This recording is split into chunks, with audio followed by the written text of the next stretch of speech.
नमस्कार सभी प्यारे बच्चों को।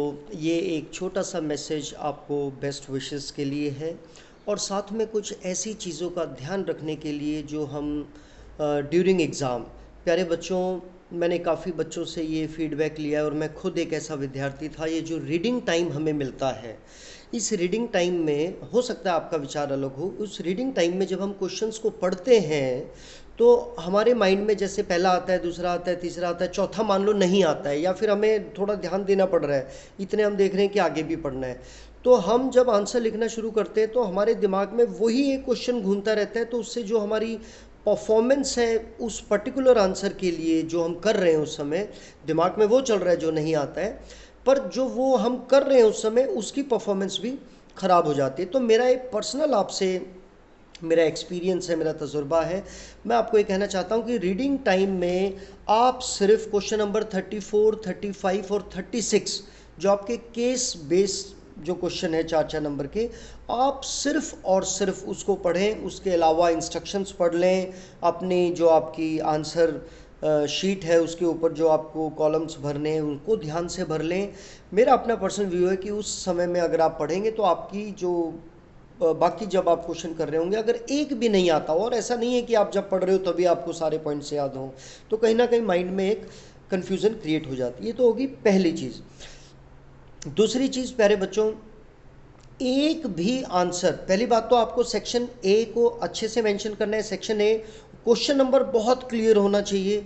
कई बच्चे मैं देखता हूँ कि प्री बोर्ड 2 तक उन्होंने ऐसा काम किया कि भाई क्वेश्चन लिख दिया और उसके बाद आंसर भी लिख दिया कि आंसर नंबर 5 और उसके लिए जगह छोड़ दी। जगह बिल्कुल भी ना छोड़े। मेरा हाथ जोड़कर आपसे निवेदन है, आपको उस चैप्टर से रिलेटेड कुछ भी आता है आप उसको वहाँ पर लिख के आएँ।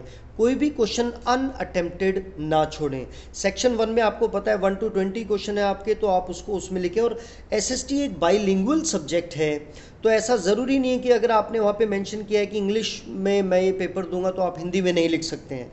क्योंकि ये बाइलिंगुअल सब्जेक्ट है, तो आपको अगर कोई चीज़ इंग्लिश में नहीं लिख पा रहे हैं तो आप उसको हिंदी में भी लिख सकते हैं।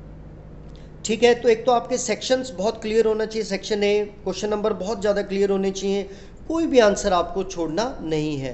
डबल अटेम्प्ट करने की कोई भी बच्चा कोशिश ना करे, क्योंकि जब केजिंग होती है क्वेश्चंस को तो उसमें वो पकड़ा जाता है। और वाले क्वेश्चन को भी आप ना करें, उसका कोई फ़ायदा नहीं है।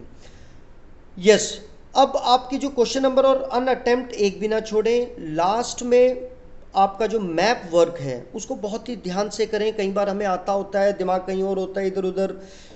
पेंसिल से करें। मेरा आपसे ये फिर दोबारा से हाथ जोड़कर निवेदन है कि आप मैप वर्क को पेंसिल से टिक करें। ठीक है, और इन्हीं चीज़ों का ध्यान रखते हुए सेक्शंस फिर दोबारा मैं बोल देता हूँ। क्वेश्चन नंबर बहुत ध्यान से लिखना है, आंसर की कोई जगह नहीं छोड़नी है, मतलब आप उसको अनअटेम्प्टेड ना छोड़ें, कुछ ना कुछ उसमें उस चैप्टर से रिलेटेड ज़रूर लिखें। तो इन्हीं के साथ ही आप सभी को कल के आपके बोर्ड के एग्ज़ाम के 15 मार्च 2023 एसएसटी के एग्ज़ाम के लिए आप सभी बच्चों को शुभकामनाएं। Love you all.